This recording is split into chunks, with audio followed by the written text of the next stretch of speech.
എപ്പിസോഡിന്റെ തുടക്കത്തിൽ ആ സിഇഒയെ കണ്ട് പേടിച്ചോടുന്ന യൂൺ ഇപ്പൊ നമുക്ക് ഫ്ലാഷ് ബാക്കിൽ പണ്ട് എന്താണ് സംഭവിച്ചതെന്ന് കാണാം. പഠിത്തമെല്ലാം കഴിഞ്ഞ് ഒരു പുതിയ ജോലിക്ക് യൂൺ കയറും. ഒരു ദിവസം എന്തോ ഒന്ന് മറന്നു വെച്ച് തിരിച്ച് ഓഫീസിലേക്ക് വരുന്ന യൂൺ കാണുന്നത് അവളുടെ കൂടെ വർക്ക് ചെയ്യുന്ന ഒരു പെൺകുട്ടിയെ ഈ സിഇഒ സെക്ഷലി ഹറാസ് ചെയ്യുന്നതാണ്. ഇത് കാണുന്നതും ഇവള് തള്ളിക്കയറി അകത്തേക്ക് വന്ന് അത് സ്റ്റോപ്പ് ചെയ്യുകയാണ്. ശേഷം തന്റെ കൂടെ വർക്ക് ചെയ്യുന്ന ആ ഒരു പെൺകുട്ടിക്ക് വേണ്ടി അവൾക്ക് നീതി കിട്ടാൻ വേണ്ടി ഇവനെതിരെ ഇവള് സെക്ഷൽ ഹറാസ്മെന്റിന് ഒരു കംപ്ലൈന്റ് ഫയൽ ചെയ്യും. എന്നാൽ അതറിഞ്ഞ് ഇവളുടെ ബോസ് ആകെ വയലന്റ് ആവുകയാണ്. ഇവളുടെ ജോലിയും പോകും. എന്നാ പക്ഷെ ഇവളെ സഹായിച്ച ആ ഒരു പെൺകുട്ടി അവസാന നിമിഷം കാലുമാറും. തന്റെ നിലനിൽപ്പിന് വേണ്ടി ആയിരിക്കണം, അല്ലെങ്കിൽ ഇയാൾ ബ്ലാക്ക്മെയിൽ ചെയ്തിട്ടുണ്ടായിരിക്കും. അവൾക്ക് അയാൾക്കെതിരെ കംപ്ലൈന്റ് ഒന്നും ഇല്ല എന്ന് പറയും. അവസാനം തന്നെ മോശക്കാരനാക്കാൻ ശ്രമിച്ചു എന്ന പേരിൽ ഈ ബോസ് യൂണിനെതിരെ കേസ് കൊടുക്കും. ആ ഒരിടയ്ക്കാണ് ഇവളുടെ അമ്മയും അച്ഛനും ആക്സിഡന്റിൽ മരണപ്പെടുന്നത്. ഇവളുടെ അച്ഛന്റെ കമ്പനിയിലെ ചെറിയ തട്ടിപ്പും വെട്ടിപ്പും എല്ലാം നടത്തിയിട്ടുണ്ടായിരുന്നു എന്ന കാര്യവും ആ സമയം തന്നെ പുറത്തേക്ക് വരികയാണ്. അതായത് ഈ ഇടി വെട്ടിയവന്റെ തലയിൽ തേങ്ങ വീണു എന്ന് പറയുന്ന പോലെ ഫ്യൂണറൽ സമയത്ത് ഈ ബോസ് ഇവളെ കാണാൻ വേണ്ടി വരുന്നുണ്ട്. നീ ഇത്രയ്ക്ക് വലിയ നീതിദേവതയായിരുന്നല്ലോ, എന്നിട്ട് നിന്റെ തന്തയുടെ കള്ളത്തരമൊന്നും നീ കണ്ടുപിടിച്ചില്ലേ? ഇവിടെ ആവശ്യങ്ങളൊക്കെ വരില്ലേ എന്ന് ഇത് വെച്ചോന്നും പറഞ്ഞ് കുറച്ച് പൈസ അവൾക്ക് കൊടുക്കുന്നുണ്ട്. എന്ന യൂൺ ആ പൈസ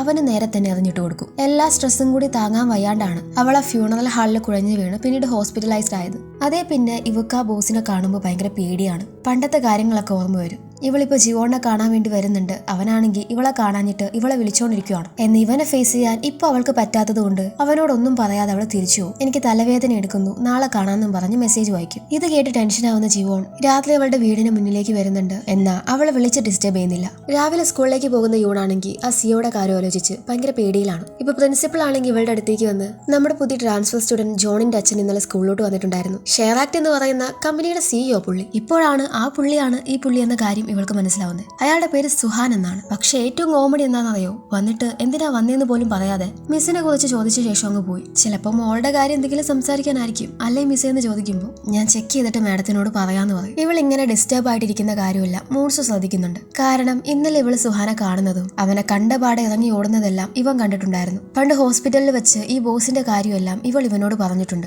നേരത്തെ പ്രിൻസിപ്പൾ പറഞ്ഞ പാരന്റ് അതവനല്ലേ? മിസ് ഹോസ്പിറ്റലിൽ വെച്ച് എന്നോട് പറഞ്ഞ കമ്പനി സിഇഒ. എന്റെ മുന്നിൽ എല്ലാം ഓക്കെയാണെന്ന് അഭിനയിക്കേണ്ട ആവശ്യമില്ല. ഇത് കേൾക്കുന്ന യൂണാണെങ്കിൽ എനിക്ക് ആലോചിച്ചിട്ട് ഒരു എത്തും പിടിയും കിട്ടുന്നില്ല. നീ എന്തായാലും ഇത് മറ്റാരോടും പറയണ്ടെന്ന് പറയും. ഞാൻ ആരോടും പറയുന്നില്ല, പക്ഷെ അയാൾ വീണ്ടും കാണാൻ വരുവാണെങ്കിൽ ഒറ്റയ്ക്ക് പോയി കാണുന്നതിന് പകരം എന്നെയും കൂട്ടണം. എങ്ങോട്ടേക്ക് കൂട്ടുന്ന കാര്യമാണ് നിങ്ങൾ ഈ പറയുന്നതെന്ന് ചോദിച്ച് ഇപ്പൊ അങ്ങോട്ടേക്ക് ജീവൻ വരികയാണ്. നിങ്ങൾ രണ്ടുകൂടെ എങ്ങോട്ടെങ്കിലും പോകാൻ പ്ലാൻ ചെയ്തിരിക്കുവാണോ? നീ എന്തിവിടെ ചെയ്യുന്നേ? ഞാൻ നിന്നെ മിസ് ചെയ്തുകൊണ്ട് കാണാൻ വന്നതാ. മൂൺസുവിന്റെ മുന്നിൽ നിന്ന് സംസാരിക്കാനുള്ള മടിയുണ്ട്. ഇവൾ ഇവനെ പിടിച്ച് മാറ്റി നിർത്തുവാണ്. തലവേദന മാറിയോ, പനി എന്തെങ്കിലും ഉണ്ടോ എന്നൊക്കെ ചോദിക്കുമ്പോൾ കുഴപ്പമില്ല എന്ന് പറയുവാണ് അവള്. പക്ഷെ എന്തോ പ്രശ്നമുണ്ടെന്ന് ഇവന് മനസ്സിലാകും. ഇവൻ അതും ആലോചിച്ചുകൊണ്ടിരിക്കുന്ന സമയം ഇവന്റെ അസിസ്റ്റന്റ് ആണെങ്കിൽ ഈ ജിമ്മിന്റെ റിപ്പയറിങ്ങിനും മറ്റും എല്ലാ മാസവും പൈസ ചെലവാക്കുന്നതാണ്. എന്നിട്ടും ആ ജിമ്മിന്റെ കോലം ഭയങ്കര ശോകമാണ്. എവിടെയോ എന്തോ ഒരു തകരാറ് സംഭവിച്ചിട്ടുണ്ട്. ഇനി ക്യുങ്ഹുൺ സാറിന്റെ കയ്യിൽ നിന്ന് എന്തെങ്കിലും മിസ്റ്റേക്ക് വന്നതായിരിക്കും. ഏയ് അങ്ങനെ വരില്ല, പുള്ളിക്ക് ഇതിലൊക്കെ ഭയങ്കര എക്സ്പീരിയൻസ് ആണെന്ന് ജീവൻ പറയും. നീ ഇതിന്റെ ഫയലൊക്കെ ഇപ്പൊ എടുത്ത് HQന് അയച്ചു കൊടുക്ക്. റെലവന്റ് കമ്പനീസിനെല്ലാം പോയി ഞാൻ മീറ്റ് ചെയ്തോളാം എന്ന് പറയും. എന്നാൽ എന്തോ കുഴപ്പമുണ്ടല്ലോ. അവളെല്ലാം ഓക്കെ ആണെന്ന് പറയുന്നുണ്ടെങ്കിലും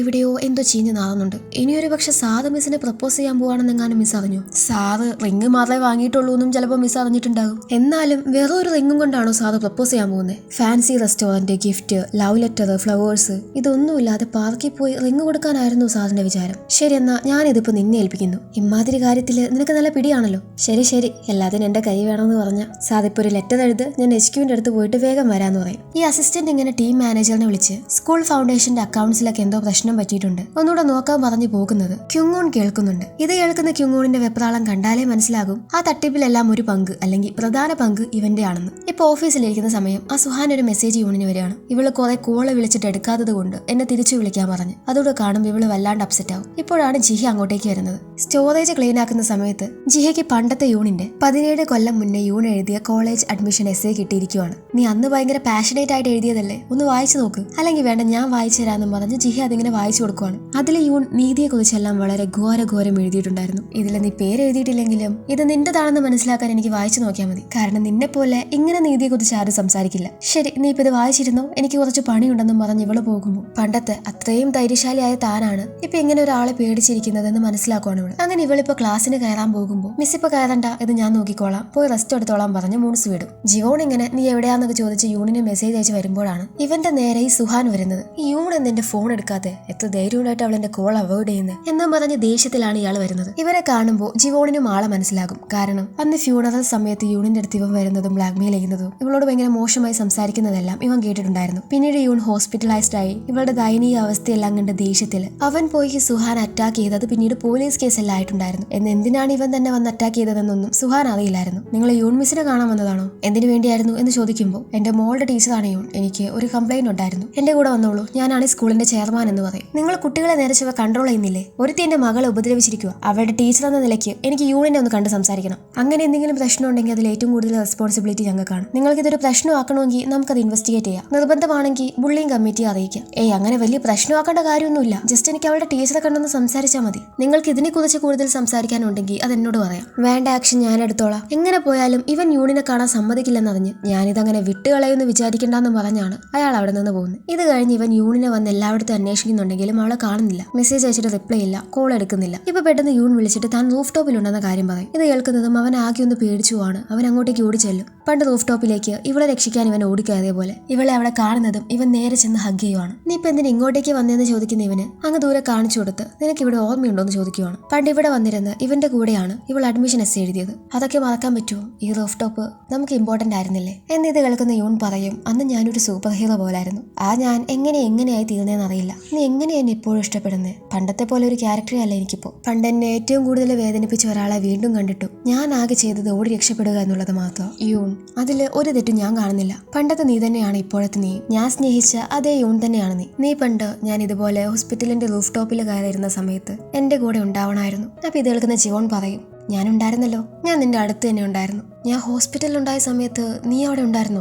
അപ്പോ അന്ന് എന്നെ രക്ഷിച്ചത് അത് നീയാണോ എന്നിവള് വിശ്വാസമാവാണ്ട് ചോദിക്കുമ്പോൾ അന്ന് നീ ആ പാരപ്പറ്റിൽ ഇരിക്കുന്നത് കണ്ട മൊമെന്റ് ആണ് എന്റെ ലൈഫില് വേഴ്സ് മൊമെന്റ്. അതൊരിക്കൽ കൂടെ ആലോചിക്കുമ്പോൾ പോലും എനിക്കൊരു വേദനയാണ്. ഇവക്കത് കേട്ടിട്ട് വിശ്വസിക്കാൻ പറ്റുന്നില്ല. നിനക്കിത് എന്നോടെല്ലാം പറയായിരുന്നു. നീ എന്റെ കൂടെ അന്ന് ഉണ്ടാകാൻ ഞാൻ എത്ര ആഗ്രഹിച്ചിട്ടുണ്ടായിരുന്നു അറിയോ? ശരി, അന്ന് ഞാൻ നിന്റെ മുന്നിലേക്ക് വന്നിരുന്നെങ്കിൽ നമുക്ക് ഇത്രയും കാലം വേർപിരിഞ്ഞിരിക്കേണ്ട ആവശ്യമില്ലായിരുന്നു. എന്തായാലും നമ്മൾ വീണ്ടും ഒരുമിച്ചില്ലേ, അങ്ങനെ സമാധാനിക്കാന്ന് പറയും. കെട്ടാകുമ്പോൾ യൂണും ജിവോണും തമ്മിലുള്ള ഇഷ്ടത്തിന്റെ കാര്യം അറിഞ്ഞ് ആദ്യം പിടിച്ചിട്ടാണെന്ന് തോന്നുന്നു. ഗ്യൂത്തേക്ക് ഇപ്പൊ പനിയാണ്. എന്നിട്ടും നേരെ ചൊവ്വ അടങ്ങി ഒതുങ്ങി ഒരു സ്ഥലത്ത് കിടക്കുന്നില്ല. ജിവോണിനെ ചീത്ത വിളിച്ചോണ്ടേ ഇരിക്കുവാണ്. ഒരു വിധത്തിലാണ് അടക്കി കിടത്തി അയാൾക്ക് ടാബ്ലറ്റ് ഒക്കെ ഭാര്യ കൊടുക്കുന്നത്. ഇപ്പോ ഇയാൾ എന്താ ചെയ്യുന്നതെന്ന് നോക്കിയാൽ തന്റെ അസിസ്റ്റന്റിനെ വിളിച്ച് നിങ്ങൾ കുറച്ച് പേരെയും കൂട്ടി പോയി ജിവോണിന്റെ സ്റ്റുഡിയോന്ന് അവന്റെ സാധനങ്ങളൊക്കെ എടുത്ത് മാറ്റിയേക്ക്. അതിന് ബലം പ്രയോഗിച്ചിട്ടാണെങ്കിലും. ഇവിടെ ജിവോണിന്റെ അസിസ്റ്റന്റ് ആണെങ്കിൽ അവന് പ്രപ്പോസ് ചെയ്യാൻ വേണ്ടി കാറിൽ അതിന് വേണ്ടതെല്ലാം സെറ്റാക്കി കൊണ്ടുവന്നേക്കുവാണ്. അങ്ങനെ ഇവൻ ഈ കാറും കൊണ്ട് ജിവോണിനെ വിളിക്കാനായിട്ട് പോകും. എന്നാൽ അവൾക്ക് ഡോറ് തുറന്ന് കൊടുക്കുന്നതും അങ്ങോട്ടേക്ക് വന്ന് കയറുന്നത് ഗ്രാൻഡ്പയാണ്. അങ്ങനെ ഗ്രാൻഡ്പ ഇപ്പൊ ഇവരെയും വിളിച്ചുകൊണ്ട് നേരെ വീട്ടിലോട്ട് പോകും. പാവം ജിവോണിന്റെ പ്ലാനൊക്കെ പാളിന്ന് പറഞ്ഞാൽ മതിയല്ലോ. കാർ ലോക്ക് ചെയ്യുന്നതിന് പകരം ഡിക്കി തുറക്കുമ്പോൾ അതിൽ നിന്ന് ഇവൻ എഴുതി വെച്ച ലെറ്റർ അടക്കം ബലൂണ് പറന്നു പോകും. എനിക്ക് നിങ്ങളെ ഡേറ്റ് ചെയ്യുകയാണെന്നെല്ലാം അറിയാമെന്നും ഇനി നിങ്ങളുടെ ഭാവി പരിപാടി എന്താണെന്ന് ഗ്രാൻഡ്പ ചോദിക്കുമ്പോൾ ഗ്രാൻഡ്പ എനിക്ക് ജിവോണിനെ ഇഷ്ടമാണ്, അവന്റെ കൂടെ ഉണ്ടാവാനാണ് എനിക്ക് ആഗ്രഹം. ഗ്രാൻഡ്പ അതിനെ സമ്മതിക്കുമെന്ന് ഞാൻ പ്രതീക്ഷിക്കുന്നു. ജിവോണും പറയും എനിക്ക് യൂണിന് ഒരുപാട് ഇഷ്ടമാണ്, മോശമായിട്ടൊന്നും സംഭവിക്കില്ലെന്ന് എനിക്ക് ഗ്യാരണ്ടി പറയാൻ പറ്റില്ല, പക്ഷെ എന്തിനും ഏതിനും അവളുടെ സപ്പോർട്ടായിട്ട് ഞാൻ ഉണ്ടാകും. ഇപ്പൊ ഗ്രാൻഡ്പയ്ക്കാണെങ്കിൽ ഒന്നും മറത്ത് പറയാനും പറ്റുന്നില്ല. രണ്ടാളെയും ഭക്ഷണം കഴിക്കാൻ വേണ്ടി വിളിക്കും. ഇവിടെ പാവം അസിസ്റ്റന്റ് ആണെങ്കിൽ ഒരു റെസ്റ്റോറന്റിൽ ജിവോണിനും യൂണിനും വേണ്ടി ഡിന്നറൊക്കെ സെറ്റാക്കി ഇങ്ങനെ കാത്തിരിക്കുവാണ്. ഇവൻ ഇങ്ങനെ കാത്തിരിക്കുന്നത് കാണുന്ന മറ്റാളുകളാണെങ്കിൽ പാവം ഏതോ ഒരുത്തി നൈസായിട്ട് തേച്ചെന്നാ തോന്നുന്നത് എന്ന് പറയുന്നുണ്ട്. ഇപ്പൊ ഭക്ഷണം കഴിക്കുന്നതിനിടയിൽ ജിവോണിനോട് ഇന്ന് രാത്രി ഇവിടെ സ്റ്റേ ചെയ്തോളാൻ വേണ്ടി പറയുവാണ് ഗ്രാൻഡ്പ. അത് കേട്ട് ജിവോൺ സന്തോഷിക്കുമെങ്കിലും എന്നാ തന്റെ കൂടെ തന്റെ റൂമിൽ കഴിയണമെന്ന് ഗ്രാൻഡ്പ. എനിക്ക് നിങ്ങളുടെ ഈ റിലേഷൻഷിപ്പിൽ കുറച്ച് റൂൾസ് ഉണ്ട്. നിങ്ങൾ രണ്ടുപേരും ഒരിക്കലും വീട്ടിൽ തനിച്ചുണ്ടാകാൻ പാടില്ല. അവന്റെ വീട്ടിലെങ്ങാനും പോയി രാത്രി നിന്നാ അന്ന് നിന്റെ അവസാനമായിരിക്കും. അതുപോലെ ഇവിടെ ഞാനോ മൂൺസോ ഇല്ലാത്ത സമയത്ത് രണ്ടുപേരും ഒരുമിച്ചുണ്ടാകുന്നതിനെ കുറിച്ച് ചിന്തിക്കേ വേണ്ട. ഇവർക്ക് രണ്ടുപേർക്കും മതത്തൊന്നും പറയാനും പറ്റില്ല. റിലേഷൻഷിപ്പിന് സമ്മതിച്ചതേ ഭാഗ്യം. അവിടെ റോഡ് വെട്ടി ഗോൾഫ് കോഴ്സ് തുടങ്ങരുതെന്നും പറഞ്ഞ് ആളുകളെ കൊണ്ട് ബാനർ വെപ്പിച്ചത് നീയല്ലേ, അതെന്തിനായിരുന്നു എന്ന് ഗ്രാൻഡ്പ ചോദിക്കുമ്പോൾ തന്റെ അച്ഛന്റെ മനസ്സ് അങ്ങനെയെങ്കിലും മാറിക്കോട്ടെ എന്ന് വിചാരിച്ചിട്ടായിരുന്നു എന്ന് ജിവോൺ പറയും. എന്റെ ജിവോൺ അവളുടെ ജീവിതത്തിൽ ഒരുപാട് അനുഭവിച്ചിട്ടുണ്ട്. പെട്ടെന്നൊരു സമയത്ത് പാരന്റ്സ് പോയി, എന്റെ മകൻ പോയപ്പോൾ ഞാനും ഒരുപാട് തകർന്നു പോയി. അപ്പൊ പിന്നെ അവളുടെ കാര്യം പറയണോ? ആഹാരവും ഇല്ല, ഉറക്കവും ഇല്ല, ഏത് സമയവും കരച്ചിൽ. അവളെയും എനിക്ക് നഷ്ടപ്പെടുമെന്ന് ഞാൻ പേടിച്ചിട്ടുണ്ട്. അങ്ങനെയാണ് മൈൻഡ് ക്ലിയർ ആക്കാൻ വേണ്ടി ഞങ്ങൾ ട്രാക്കിലൂടെ ഓട്ടം തുടങ്ങിയത്. യൂൺ എനിക്ക് ഒരുപാട് പ്രിയപ്പെട്ടതാണ്. പറയുവാണ്. ഞാൻ പറഞ്ഞു വന്നത് നിങ്ങളുടെ കാര്യത്തിൽ പൂർണ്ണമായിട്ടും ഞാൻ എന്റെ പെർമിഷൻ തന്നിട്ടില്ല. ഞാൻ നിങ്ങൾ ആദ്യം ഒന്ന് നിരീക്ഷിക്കട്ടെ. ഇനി നിന്റെ അച്ഛനെങ്ങാനും അവളെ കരയിപ്പിച്ച നിങ്ങൾ രണ്ടുപേരിൽ ആരാണെങ്കിലും അവരെ ഞാൻ അനുഭവിപ്പിക്കും. പറഞ്ഞത് കേട്ടോന്ന് ചോദിക്കുമ്പോൾ കേട്ടു ഗ്രാൻഡ്പ, എല്ലാം മനസ്സിലായി എന്ന് പറയും ജീവോൺ. കേട്ടാകുമ്പോൾ ക്യുങ്ഹോണിന് ഇപ്പോൾ ഭയങ്കര പേടിയാണ് താൻ പിടിക്കപ്പെടുമെന്ന്.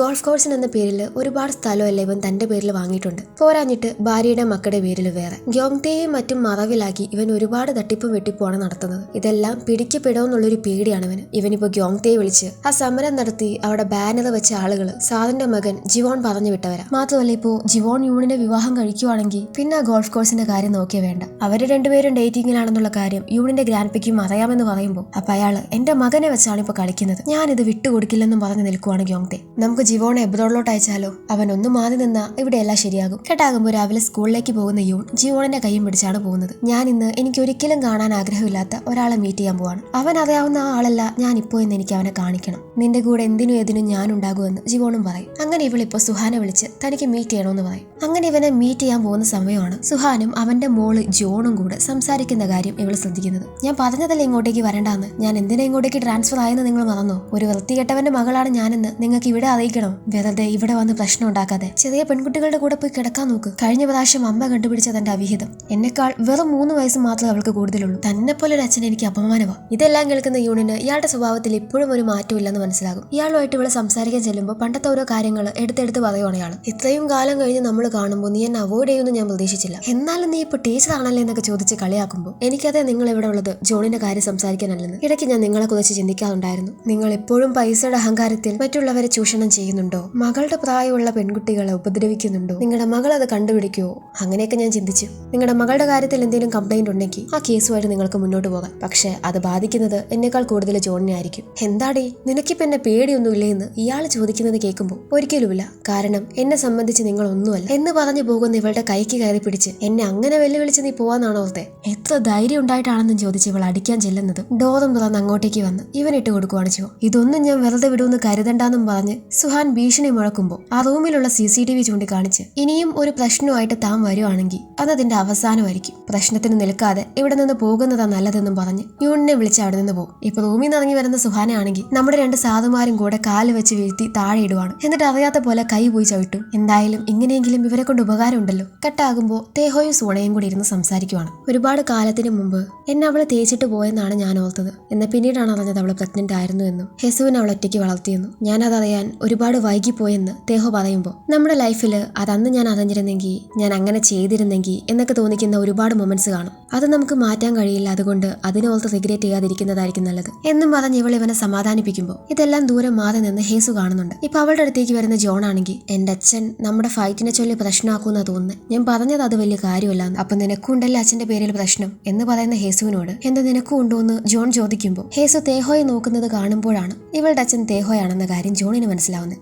സാധാരണ നിന്റെ അച്ഛൻ ഇനിയും നിനക്ക് എന്നെപ്പറ്റി റൂമേഴ്സ് അടിച്ചിറക്കണമെങ്കിൽ ചെയ്തോ, എനിക്കൊരു കുഴപ്പമില്ല എന്നും പറഞ്ഞപ്പോൾ ഹേസു പോവും. ക്ലാസ്സിലാണെങ്കിൽ സ്റ്റുഡൻസ് ഇപ്പോഴും ഹേസുവിന്റെയും തേഹോയുടെയും കാര്യം പറഞ്ഞുകൊണ്ടിരിക്കുവാണ്. അതിലൊരുത്തിക്കാണെങ്കിൽ ഇവര് രണ്ടുപേരും തമ്മിൽ അവിഹിതം ഉണ്ടെന്ന് വരുത്തി തീർക്കാതെ ഒരു സമാധാനവും ഇല്ല. നിങ്ങൾ വിചാരിക്കുന്ന പോലെ ഒന്നല്ല, അന്ന് ഹേസുവിന് മൂക്കിന്ന് ചോര വന്നു, തേഹോ സാദ് അവളെ ടേക്ക് കെയർ ചെയ്യുകയായിരുന്നു എന്നൊക്കെ യുമിയും കീസോക്കും ഇവരെ പറഞ്ഞ് മനസ്സിലാക്കാൻ ശ്രമിച്ചിട്ടും അവരതൊന്നും കേൾക്കുന്നില്ല. ഇപ്പൊ അവിടെ കിടന്നുറങ്ങിക്കൊണ്ടിരിക്കുന്ന ജോൺ എഴുന്നേറ്റ് ഇവര് പറയുന്നത് ശരിയാ, അന്ന് ഞാനും അവിടെ ഉണ്ടായിരുന്നു, അവൾക്ക് മൂക്കിന്ന് ചോര വന്നിട്ട് സാദ് അവളെ ടേക്ക് കെയർ ചെയ്തത്. ഇപ്പൊ ഹേസുമായിട്ട് വഴക്കുണ്ടാക്കി ഇവള് തന്നെ ഇക്കാര്യം പറയുമ്പോൾ മറ്റുള്ളവർക്കാണെങ്കിൽ വിശ്വസിക്കാതിരിക്കാൻ പറ്റില്ലല്ലോ. കെട്ടാകുമ്പോൾ ഇന്നെങ്കിലും യൂണിനെ പ്രപ്പോസ് ചെയ്യണം എന്നും വിചാരിച്ച് അവളെയും ഗാദി കയറ്റി എങ്ങോട്ടേക്ക് പോവാണ് യൂൺ. എന്ന പകുതിക്ക് വെച്ചാണ് ഇവളുടെ വീട്ടിൽ നിന്ന് തൻ റിംഗ് എടുക്കാൻ മറന്നു എന്ന കാര്യം ഇവ മനസ്സിലാക്കുന്നത്. ഇപ്പൊ നേരെ തിരിച്ച് വീട്ടിലോട്ട് തന്നെ വരും. ഗ്രാൻഡ്പ പറഞ്ഞതാണ് ഒറ്റയ്ക്കാണെങ്കിൽ വരരുതെന്ന്. എന്തായാലും ഗ്രാൻഡ്പ ഇവിടെ ഇല്ലല്ലോ, പെട്ടെന്ന് അതെടുത്ത് പോകാന്ന് ഓർത്ത് ജിവോൺ യൂണിനെയും കൂട്ടി വീട്ടിലോട്ട് വരുന്ന സമയമാണ് ഇതുപോലെ എന്തോ എടുക്കാൻ മറന്നു എന്നും പറഞ്ഞ് ഗ്രാൻഡ്പ അങ്ങോട്ടേക്ക് വരുന്നത്. ജിവോൺ ജീവനും കൊണ്ടോടി സ്റ്റോർ റൂമിൽ പോയി വിളിക്കും. ഗ്രാൻഡ്പ വന്ന് മറന്നു വെച്ച സാധനം എടുത്തു പോകും. തലനാരിഴയ്ക്ക് രക്ഷപ്പെട്ടെന്ന് പറഞ്ഞാൽ മതിയല്ലോ. ഇവർ സ്റ്റോർ റൂമിൽ നിന്ന് ഇറങ്ങി വരാൻ സമയത്ത് ഇവൾ അങ്ങോട്ടേക്ക് കയറി ചെല്ലുവാണ്. ഞാൻ കുറേയായി ഇങ്ങോട്ടേക്കൊക്കെ വന്നിട്ടെന്നും പറഞ്ഞ് ഇവനിപ്പോൾ ഈ റിംഗ് ഇങ്ങനെ കൊടുക്കണമെന്നുണ്ട് എന്ന ഒരു ടെൻഷനിൽ നിൽക്കുവാണ്. എന്നെ ഇന്ന് റൂം ക്ലീൻ ചെയ്തപ്പോൾ കട്ടലിന്റെ അടിയിൽ നിന്നും ഈ റിംഗ് ഇവൾ കണ്ടിട്ടുണ്ടായിരുന്നു. ഇതുകൊണ്ട് ഇവൻ തന്നെ പ്രപ്പോസ് ചെയ്യാൻ പോവുകയാണെന്നും ഇവൾക്ക് മനസ്സിലായി. എനിക്ക് നിന്നെ കുറച്ചുകൂടെ ബ്യൂട്ടിഫുൾ ആയ ഏതെങ്കിലും പ്ലേസിൽ കൊണ്ടുപോയി ഒരു സാധനം തരണമെന്നുണ്ടായിരുന്നു. പക്ഷെ ഇപ്പോൾ ഇങ്ങനൊരു സ്ഥലത്ത് വെച്ച് ഞാൻ എടുത്തു ചാടിയതാണെന്ന് ചിലപ്പോൾ നിനക്ക് തോന്നും. എന്നാലും എന്ന് പറഞ്ഞ് ഇവൻ ആ റിംഗ് കാണിക്കുമ്പോഴേക്കും നമുക്ക് മാരേജ് ചെയ്യാം എന്ന് പറയുവാണയോ. അതവനൊട്ടും പ്രതീക്ഷിച്ചിട്ടുണ്ടായിരുന്നില്ല. ഇവള് ഷോക്ക് ആവുന്നൊക്കെയാണ് ഇവൻ ഓർത്തിരുന്നത്. രണ്ടുപേരും ഇപ്പൊ റിംഗ് എക്സ്ചേഞ്ച് ചെയ്യും. ഈ ഒരു ബ്യൂട്ടിഫുൾ മൊമെന്റും കാണിച്ചാണ് ഇന്നത്തെ എപ്പിസോഡ് തീരുന്നത്. 2 എപ്പിസോഡുകൂടെ കഴിഞ്ഞ് നമ്മുടെ ഈ ഡ്രാമ അവസാനിക്കുവാണ്. അതിനിടയിൽ ക്യോങ്തെ എന്ത് പറഞ്ഞ് ഇവർ മനസ്സ് മാറ്റുമെന്നും ക്യുങ്ങൂണിനെ ഇവര് കൈയോടെ പിടിക്കുമെന്നും എല്ലാം നമുക്ക് വരുന്ന എപ്പിസോഡുകളായിട്ട് കാണാം.